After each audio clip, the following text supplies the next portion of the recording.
Welcome to the Laughter Cabinet, where the jokes are always flowing and the good times never stop.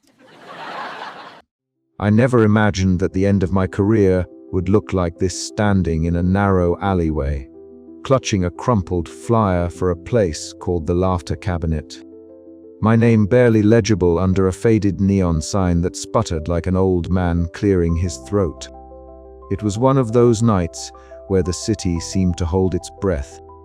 The usual hum of life dampened by rain and a creeping fog that rolled in like a bad joke waiting to fall flat. I glanced at the flyer again, the words Underground Improv Club staring back at me like a dare. Eddie Malone, I muttered to myself, voice rough from years of disuse, the comeback king, or at least the comeback court jester. The irony wasn't lost on me. My last televised meltdown, the one that ended it all, played in my mind like a looping slapstick gag, except it wasn't funny then, and it wasn't funny now. But desperation, as they say, makes strange bedfellows, and here I was, about to step into the unknown. The door was unassuming, wedged between a laundromat and a taqueria whose sizzling smells momentarily distracted me. The handle was cold, and it resisted my push like it didn't want me in. When it finally gave way, I was greeted by a narrow staircase descending into darkness, the faint scent of stale popcorn and cheap whiskey leading the way. I hesitated, fingers brushing against the damp brick wall, then descended. Each step echoed with the faintest hint of laughter, soft, almost conspiratorial. The basement opened up into a club that felt like a relic from another era. Dim amber lights cast long shadows, and a haze of cigarette smoke curled lazily in the air despite the no-smoking signs. The worn wooden floor creaked under the feet of a motley crowd, faces illuminated by the flickering stage light. I spotted Carla behind the bar, her eyes sharp and amused, as if she'd been expecting me all along. "You the new act?" she asked, polishing a glass with a rag that had seen better days. "Something like that," I said, swallowing my dry throat. "Well, Eddie," she smiled, "the show's about to start. Hope you were ready to bomb." The irony stung but also sparked something deeper inside me. I was ready to bomb. I had no other choice. Backstage, I paced, muttering jokes to myself, rewriting punchlines that had lost their punchiness years ago. My hands trembled as I gripped the microphone, the spotlight cutting through the smoke like a spotlight on my shame. The audience was a sea of expectant faces, some eager, some skeptical, most probably wondering if I was just another washed-up has-been chasing ghosts. I started with a few tentative lines, flinching as silence swallowed them whole. Then came the real disaster, a joke about my infamous meltdown that landed like a lead balloon. The crowd's discomfort was palpable. Some winced, others shifted in their seats. I stumbled through the rest of my set, each failed punchline heavier than the last. But then, something odd happened. The air around me seemed to warp, a subtle ripple like heat waves rising from asphalt on a summer day. The cracked walls flickered, shadows stretching and bending as if reacting to my failures. A glass on the bar trembled but didn't fall. A chair tilted on two legs, balancing precariously. The room's atmosphere shifted between moods, laughter, confusion, unease, like a kaleidoscope spinning out of control. I didn't understand it yet, but my bombing was changing something. The club itself seemed alive, responsive to the comedy of failure I was unwittingly crafting. Carla caught my eye from behind the bar, her smirk deepening into a smile that was both warning and welcome. After the set, I stumbled off stage, heart pounding, unsure if I just ruined any chance of a comeback or stumbled into something far stranger. The Laughter Cabinet, it seemed, was more than just a name. It was a door to a world where failure was not an end, but a beginning where my worst moments might just rewrite reality itself. I didn't know it then, but the joke was on me, and it was about to get dangerously funny. The dim glow of the underground club was both inviting and oppressive, a paradox Eddie felt deep in his bones as he slumped onto a cracked leather stool at the bar. The Laughter Cabinet was alive in a way that defied logic, and Eddie's senses struggled to keep pace. His disastrous first set lingered in the air like a bad aftertaste, an explosion of silence, awkward coughs, and forced chuckles. Yet, something else was brewing beneath the surface. He rubbed his temples, trying to dislodge the fog of self-loathing clouding his mind. It was then that his eyes caught the microphone resting on the stage's edge. It was the same prop from his set, but now it seemed to breathe. The metal twisted and stretched, bending like taffy under some invisible hand. The soft purple lights above cast elongated shadows that danced and flickered erratically, as if the space itself was rebelling against the ordinary. "Did you see that?" Eddie whispered to no one in particular, a nervous chuckle escaping him. Behind the bar, Carla polished a glass with deliberate patience, her eyes sharp and knowing. "You're not imagining things," she said softly, sliding the glass of whiskey across to him. "Things don't stay as they were once you bomb here. The club it reacts." Eddie's gaze darted back to the stage where the warped microphone now snapped back into its original shape, like nothing had happened. He blinked, wondering if his exhaustion was playing tricks. But the ripples in the air told a different story. The audience seats, mostly empty now, still held ghostly echoes of laughter, but it was off, distorted.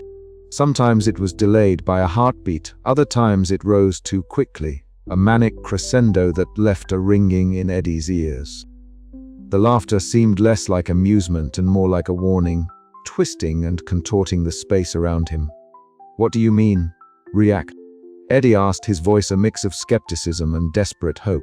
Carla leaned in, lowering her voice to a conspiratorial whisper. "The club's old. Older than it looks. Some say it's cursed, others call it magic. Performers who bomb here don't just fail, they change the very fabric of this place. The aftershocks of failure ripple out, warping reality in small, unpredictable ways." Eddie swallowed hard, the weight of her words sinking in. "So my terrible jokes. They did this," she nodded. "And it's not just the club. Sometimes things outside shift too. You'll notice if you pay attention." The room flickered again, the lighting dipping into an icy blue that sent a shiver down Eddie's spine.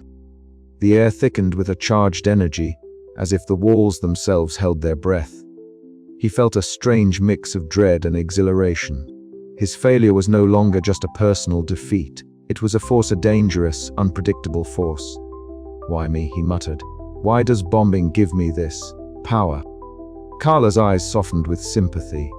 "Maybe because the worst failures hold the greatest truths. Or maybe it's just the club's twisted sense of humor." Eddie laughed bitterly, the sound echoing oddly in the charged silence. He knew one thing for sure: his life was no longer going to be the same. And whether that was a blessing or a curse, he couldn't yet say. As he nursed his drink, the aftershocks of failure rippled again this time. A chair near the bar bent impossibly, folding into a sculpture of human laughter frozen in time. Eddie's heart pounded. The absurdity of it all was both terrifying and strangely beautiful. He glanced around the club, wondering what other secrets it held, and if he was ready to dive deeper into the madness. Because here, in the laughter cabinet, bombing wasn't just a mistake, it was a beginning. The laughter cabinet was a labyrinth of shadows and muffled laughter, the kind of place where the walls themselves seemed to breathe with a mischievous pulse. Eddie Malone, still reeling from his first catastrophic set, slipped off the stage like a man trying not to attract attention from the ghosts of his past. His heartbeat thudded loudly in his ears, drowning out the faint hum of distant conversations and the clatter of empty glasses. He found himself in a cramped back room, a cavernous space that smelled faintly of stale beer and old smoke, walls plastered with peeling posters of shows long forgotten. It was here that he noticed her, a streak of electric blue hair amidst the darkness, a sharp silhouette leaning casually against a graffiti-scarred brick wall. Lola Sparks. Her eyes, bright and assessing, flicked up to meet his. There was a spark there, a wildness that matched the chaos Eddie had only just begun to comprehend. "You re the guy who made that mess on stage," she said, voice low but edged with amusement. "Eddie Malone, right?" The guy who bombs so hard reality itself starts to glitch. Eddie blinked, caught off guard. "Yeah, that's me," he said, a half smile tugging at the corner of his mouth. "I'm the disaster act." Lola chuckled, the sound sharp and quick like a whip crack. "Disaster's an upgrade around here," she quipped. "Most folks try to nail their sets, but you're rewriting the rules every time you flop. That's something special, even if it's, well, weird as hell." He shifted uncomfortably, suddenly aware of the weight of her gaze. "I don't get it," he admitted. "Why does bombing make things change? Why does the club flicker and warp after I mess up?" Lola pushed off the wall, stepping closer with a grin that was both inviting and challenging. "Because, Eddie, this place isn't just a club, it's a crucible, a place where comedy isn't just performance, it's reality bending. And you're the wild card." He swallowed hard. "Wild card?" "Yeah," she said, eyes gleaming. "You're the guy who bombs and the world pays attention. But that power, it's dangerous. Uncontrolled, it could tear this place apart, or worse." Eddie felt a strange mixture of dread and fascination. Here was someone who saw him not just the washed-up comedian fumbling his way through a comeback, but the weird, improbable force he was becoming. And she wasn't offering pity, she was offering a challenge. "So what do I do?" he asked. Lola smirked. "You embrace the chaos. Learn the rules, then break them on your own terms. Or stay scared and watch the whole thing unravel. Your call." They sank onto a battered couch littered with crumpled scripts and half-empty coffee cups. As Lola recounted fragments of the club's strange history, stories of performers who'd vanished into punchlines, reality loops that snared entire audiences, Eddie listened, mesmerized. Her words were laced with sarcasm and a dark kind of affection, a love letter to a place that defied logic but thrived on absurdity. "You know," Lola said, leaning back with a wry smile, "most comedians want to be the hero, the guy who kills every set. But here, it's the flops that make the magic. You're not failing, Eddie. You're succeeding in a way no one else can." Eddie laughed, a short, bitter sound. "That's the cruelest joke I've heard all night, maybe," she said. "But sometimes the cruelest jokes are the ones that make you see the truth." Their banter spiraled into a dance of meta-humor, each testing the other's boundaries, poking fun at the absurdity of their situation. Eddie found himself relaxing for the first time in years, the heavy cloak of self-doubt lifting just enough to let a flicker of hope through. As the night deepened, Lola's presence became a beacon in the surreal fog enveloping the club. She wasn't just a performer. She was a maverick, a guardian of chaos, and perhaps Eddie's only chance to navigate the strange powers now entwined with his fate. The clock ticked toward dawn, but Eddie's mind was already racing ahead, fueled by Lola's challenge. Could he really embrace the unpredictable power of failure? Could he stop running from the shadows of his past and step fully into this bizarre new reality? The answers weren't clear, but one thing was certain: the Laughter Cabinet was no ordinary club, and Eddie Malone was no ordinary joke. The game had changed, and the next act was about to begin. And in the back of his mind, a small, stubborn voice whispered, maybe bombing was just where the real show started. But just as Eddie was beginning to imagine possibilities beyond the wreckage of his past, a sudden flicker of the club's lights caught his eye, a subtle, unsettling ripple passing through the air like a breath caught between worlds.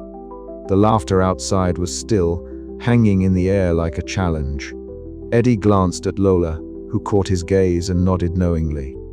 "Welcome to the real show," she said, as the boundaries between comedy and chaos blurred once again.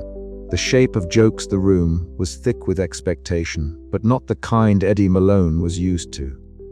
The murmur of the crowd was less a lullaby and more a low hum of impatience, as if the audience sensed something was about to go wrong, or perhaps something utterly wrong. Eddie gripped the microphone, his fingers trembling ever so slightly beneath his worn leather jacket. His pulse echoed in his ears. This was not the usual nervousness before a set. This was something stranger, deeper, laced with an undercurrent of wild possibility. Lola Sparks' words from earlier echoed in his mind. Embrace the bomb, Eddie. It's your power. Let your failures shape the world. Her rebellious grin flashed like a neon sign in the dim backstage corridor, and for once, Eddie felt a flicker of hope behind his usual cloud of self-doubt, taking a breath that tasted like cold coffee and desperation. Eddie stepped onto the stage of the Laughter Cabinet, the underground improv club that pulsed with a strange energy, like a living, breathing creature fed on laughter and chaos. The lights were low, casting long shadows that danced with the jittery movements of the audience. Faces blurred into a sea of expectant eyes, waiting to see what the faded comic would do next. He began with a joke so bad it was almost criminal. Why did the chicken? Actually, never mind, it didn't cross the road because it was too busy questioning its existence.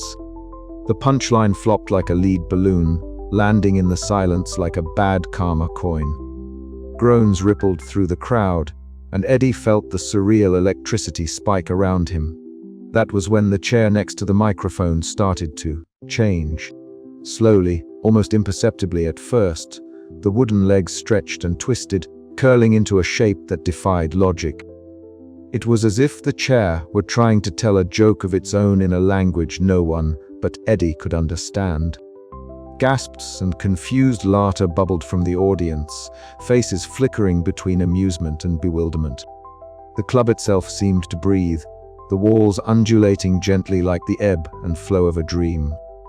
Eddie blinked, unsure if he was hallucinating or if the bombing really was warping reality. Backstage, Lola leaned against the brick wall, her bright hair a beacon in the dimness. "See," she whispered conspiratorially as she watched the spectacle unfold. "Your failures aren't failures. They were the punchlines the universe didn't know it needed."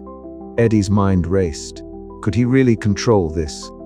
Was the absurd chaos his new craft a comedy of errors with cosmic consequences? Each failed joke, he realized, was a brushstroke painting the very fabric of existence with wild, unpredictable colors. He tried another, deliberately worse this time. What do you get when you cross a mime with a tax auditor? Silence. And a really aggressive audit. The silence that followed was dense and awkward, but the floor beneath his feet rippled like water, and for a moment, the stage seemed to tilt precariously. The audience shifted uncomfortably, but Eddie felt a surge of power coursing through him. It was terrifying and exhilarating all at once. He was no longer just a comedian bombing on stage. He was a reality bender, an agent of absurdity wielding the dangerous magic of failure. Later, in the quiet solitude of the dressing room, Eddie stared into a cracked mirror. His reflection fractured into jagged pieces, each shard reflecting a different version of himself: the rising star, the broken man, the cosmic jester. The fractured glass was a perfect metaphor for the shifting timelines and warped realities he had started to command. He whispered to himself, maybe failure isn't the end. Maybe it's the beginning of something absurdly powerful. The challenge was clear: to master the art of bombing, to turn his worst moments into weapons of change without losing himself in the chaos.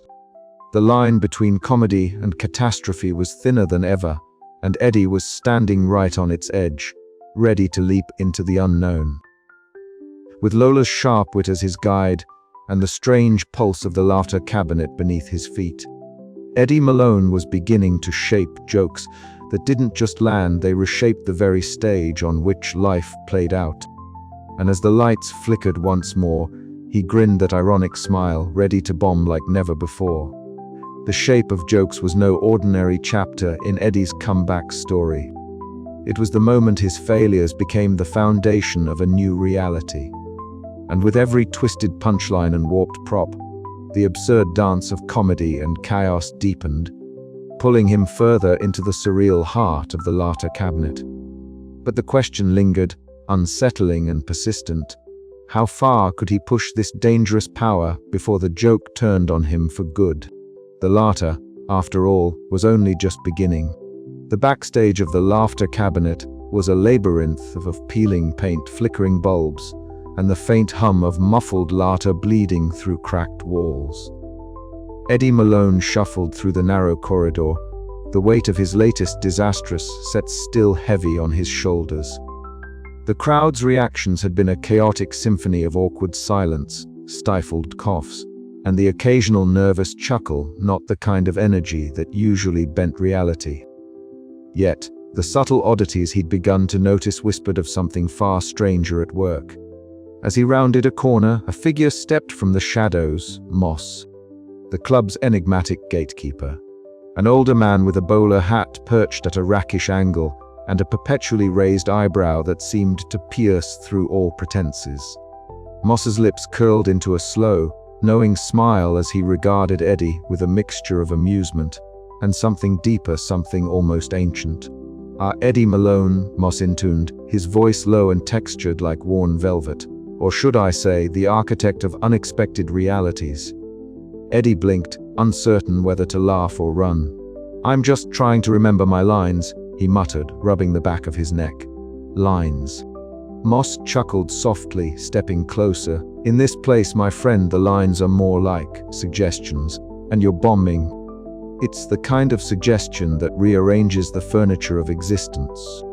They moved deeper into the backstage area, where the air smelled of aged paper, stale coffee, and something indefinably theatrical.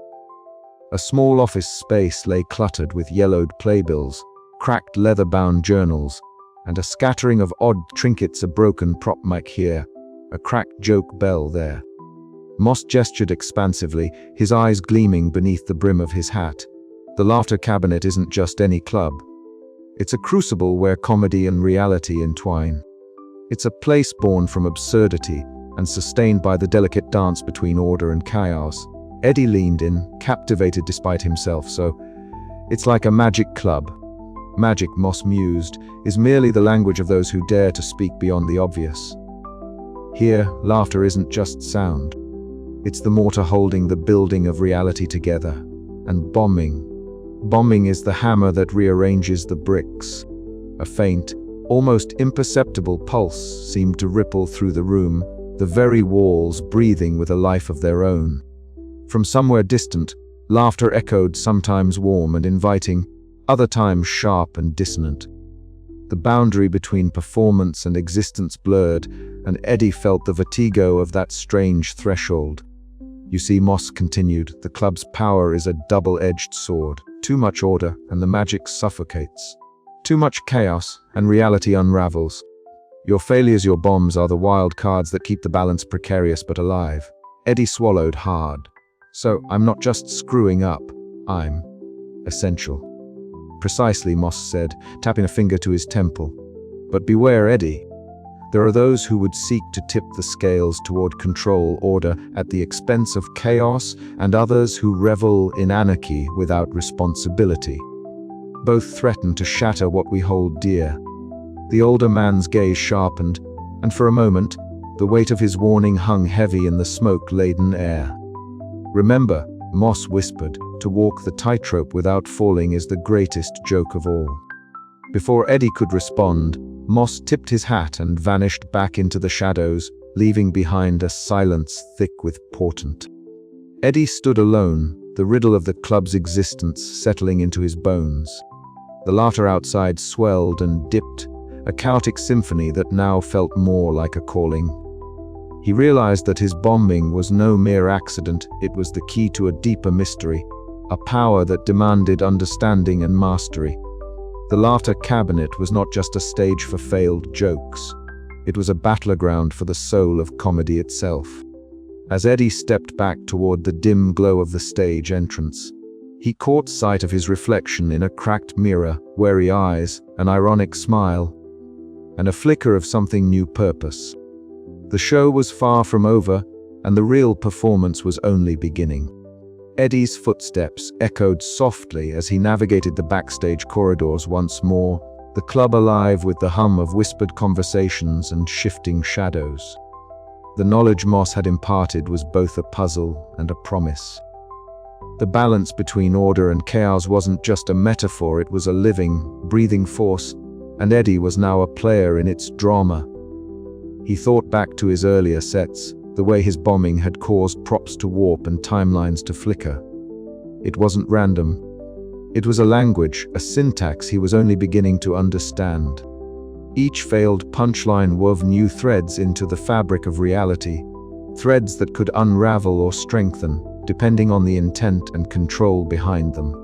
But how to control the uncontrollable? How to wield failure as a tool rather than a curse? Moss's riddles echoed in his mind, a call to embrace absurdity without surrendering to it. The club was a paradox, a sanctuary for the chaotic soul, and a fortress against the sterile forces that sought to dominate creativity. Eddie's gaze drifted toward the stage entrance. Somewhere out there, the audience waited, oblivious to the cosmic bollet unfolding behind the curtains. He was no longer just a washed-up comic. He was a custodian of a fragile magic, a jester with the power to reshape worlds through the art of bombing. And with that realization came a flicker of hope, dark, absurd, and utterly exhilarating. The Laughter Cabinet beckoned, and Eddie Malone was ready to answer its call.